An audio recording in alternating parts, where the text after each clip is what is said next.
the training here for the line B. It's,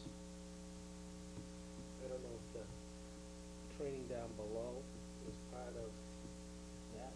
It's 100 hours for the online training. Is that the, what's the note of the hours or the hours or on the equipment and laptops, we just recently redid the police station. We had a technology budget, and so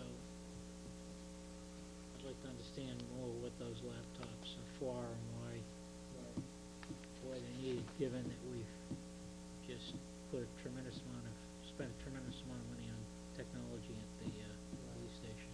The description that's been offered is dedicated laptops to support the effort to accredit the department. So that's really To the internal laptops? yeah, which would be that they would be dedicated to that purpose. And I would have the chief come in and explain that in more detail. It is a question I have, yes.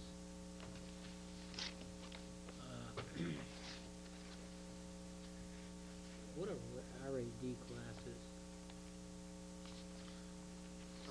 That's the self-defense training for Which actually civilians. gets pretty high praise.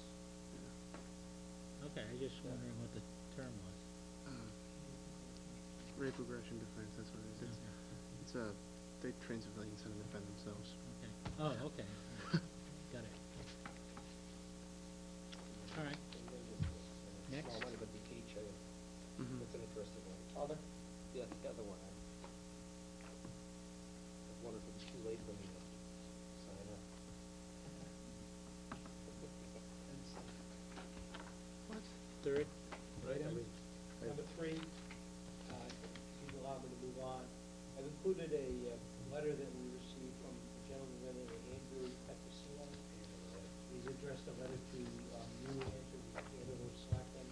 The purpose of the letter is to request the board enter into an intermunicipal agreement for providing water service to 11 residential lots which will be located in the town of Andover. We'll be following this as part of the action that's before the Community Planning Commission. I did speak with the Water Department and the DPW, and it's our recommendation that we not enter into an intermunicipal agreement this time. An intermunicipal agreement is intended to represent the needs of the entire community, not just something for a small subdivision. There are a number of issues that still need to be resolved between the Community Planning Commission, the developer, and the town of Andover. And I would further recommend that upon conclusion of those discussions, we would enter into a separate pre-party agreement versus a formal municipal agreement, which under state law has its whole meaning of requiring a vote at town meeting and such. So I do not believe any action is necessary. Again, you have a copy of the gentleman's letter along with the recommendations for you to move to the water. I concur with your recommendation, and this has been an ongoing issue for years. And it involves litigation and does involve the town of Andover extensively. Till those issues are resolved with our local planning commission and the Andover Planning Commission and conservation, everybody else involved, I don't think we should sign anything yet. No, we can certainly supply water to some residents in Andover, I would take it. Well, that's part of the negotiations that's taking place between North Reading's Planning Commission and Andover's and this whole subdivision. Approving a subdivision. So it's, yeah. for us to get involved to this extent at this particular time would not necessarily be to the town's advantage. Number 4, I did speak to a couple of board members about some water runoff problems that we encountered on Mount Vernon Street. You'll recall that these were subject to some complaints this past winter with some icing conditions. You've got letters from 2 residents who at 48 Mount Vernon Street and number 47 Mount Vernon Street. They document the drainage concerns and the flooding conditions that exist up there. They're concerned. We've had an opportunity to speak with the Public Works Department, town engineer, and the building commissioner. We would agree that the handling of stormwater was included as part of the comprehensive permit for the project. And as such, the final occupancy permits on the last units will be conditional on handling the runoff problem created by the project. So just want to assure the board that, in addition to the required road improvements, the work that's required to be done on Havel Street and Mount Vernon Street, resolution of the drainage issue will also be part of that as a condition. And I'll inform the residents. Okay. Anything else? Questions? I just had one further note, and that was, now that we're ready to get into October, whether the board had any preferences concerning the follow-up session with the strategic planning meeting, and whether we wanted to talk about an additional session at this point. As you know, my position is I definitely thought we got something out of it, and I would like to take it to the next step. Agreed. Joe? I will go along with it. Reluctantly. So, I will query you about some dates, and we'll see the next one. Thank you. is that it? Yes. Mr. O'Leary? Whole little business? Yes. Mr. Chairman. You already gave me three. I know. Where are they, I don't think it's too soon for the board to start talking publicly about this. You know, vote no on question one. It's a reckless idea. For anybody who read the Globe this weekend, they had an excellent editorial encouraging the general public not to support this question, and clearly pointed out many of the pitfalls associated with it. And while it may be a feel-good idea to send a message to Beacon Hill, the effects of the successful ballot question in this particular case would be devastating, not just the state government, but also the trickle-down effects to here at the local level. I mean, already the state is feeling the pains in relation to, the revenue is down in relation to collections. Capital gains certainly going to be pretty much non-existent this year. Lottery receipts are down, which come directly back to cities and towns, and the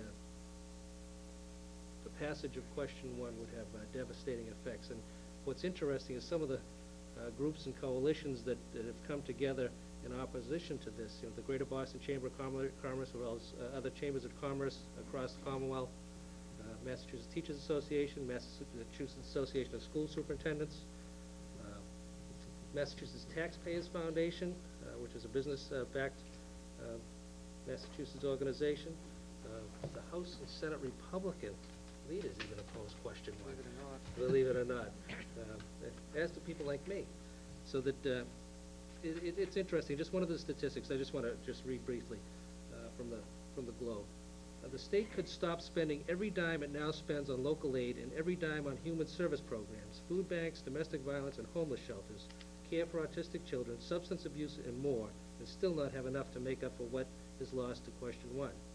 The state could fire all 67,000 state employees, every prison guard and college teacher, and still have to find another $7 billion. Anyway, I just think it's not too soon for us to maybe express our opinions in relation to what's being proposed here, so that we can get it out in the public venue and let them know that hopefully the majority of the board here, if not everybody, is in opposition to this. As much as we'd like to send the message, it's not a, as it says here, pretty reckless idea. So I, for one, would like to just go publicly on record, strongly oppose question one. Anything else, Steve? Michael? Just strangely agree with Mr. O'Leary. As you know, my opinions on government and how it isn't good in any form. But now I'd like to urge everyone to go to the fire department open house. It's on October 19th. It's from 11 to 2. It's a good time. Bring the kids. That's it for me. Joe? Oh, thank you, I'm Mr. sorry, Chair. Joe. No, that's okay. I was writing down the open house. I wasn't aware of that. October 19th, 11 to 2. Right? Papagino is still sponsoring it? Papagino's still sponsoring it? No? No, What we got this year? don't tell me you're cooking, Chief.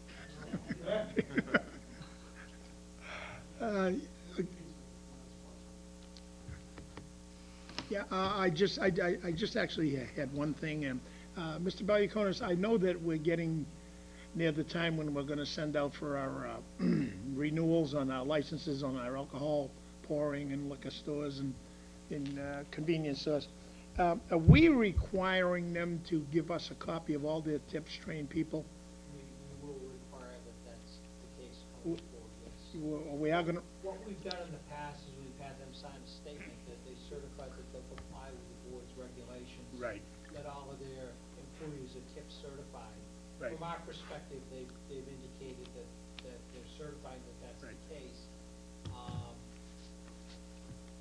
That's our practice. If the board wishes us to go in a different direction, I believe last year, correct me if I'm wrong, we did talk about this and say, you know, we would like to see a copy of it, because we have found that some establishments are just signing that off and it means nothing. There are people working there that aren't tips trained. I mean, we've run into that in a number of cases. So I know for me, I'd like us to have a copy of that tips trained certificate for everyone that's working there. I don't know how the rest of the board feels, but, you know, this is something that we just can't take lightly. And I'm not saying that we do. I'm saying maybe I want to put a little more oomph into getting that license renewed and just show us, in fact, and I can't see why any business would have a problem with doing that, you know, for the license renewal. And I think if we gave them notice now, that gives them 2 months, you know, gives them to October, November. Oh, sure, they have plenty of time to. So it's tough to get these, I think it's difficult to find outfits that are doing the training or something like that. I mean, Well- tonight they said they're going to the Union Oyster House or something. I- But they can also have someone come to town, do it, and that's what's happened in the past, where some local establishments, whether it be the Horseshoe or Right. Kitty's, will have some tips trainers come into town and offer their facility Right. for the training for area. For the, And I also would like to see a copy of everyone that's presently working there and has the tips training, if you know what I mean. I mean, we've had people come before us and, well, no, they've been there a year and they haven't been tips trained. Well, that's just unacceptable, you know, in my opinion, you know, because, you know, they have to go a little bit further to get this done also, to comply. So that's basically all I had. But I'd like to see us do that. Sean? I'd first like to commend the officers from our police department that responded to the fire at Westwood Circle. And also commend Chief Harris and his men for their response to that fire, as well as the other fires that we unfortunately have had in town over the last month or so. So I commend all the officers and both chiefs on that performance. I also would like to commend my fellow members of the Fiscal Advisory Committee for the time and effort that they've put in since June, putting together their first presentation to this board. Job well done. Other than that, I know we as board members, as well as Mr. Valiakonis, received an email or a letter from Mr. Sweeney from Dodge Road concerning the parking, traffic, safety issues that are ongoing as a result of events over at the high school from time to time, especially last week when they had the back-to-school night for the parents. And I know Mr. Valiakonis has spoken with Chief Nolan. I would expect that the chief and his department responds as they did to the little school issues, they're addressing that. That it? That's it. Okay, yeah, Oh, one further. yes. I also commend Dave Hanlon and his DPW staff. Two issues. One, closely related to my home and my street, Chestnut Street. The rain we've had over, sorry, not Chestnut Street, but Hancock Street, over the rain that we've had over the last couple of months.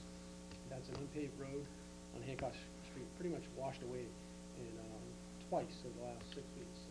Dave Hanlon responded to the staff and really did a nice job putting that road back together, so it wasn't a hazardous situation, as well as their response to the issue on Chestnut Street, the water main break that we had a couple weeks ago, and how they quickly responded to that and solved that problem, got that road open to residents in that area. Now I'm done. That's good, and I ditto on all of those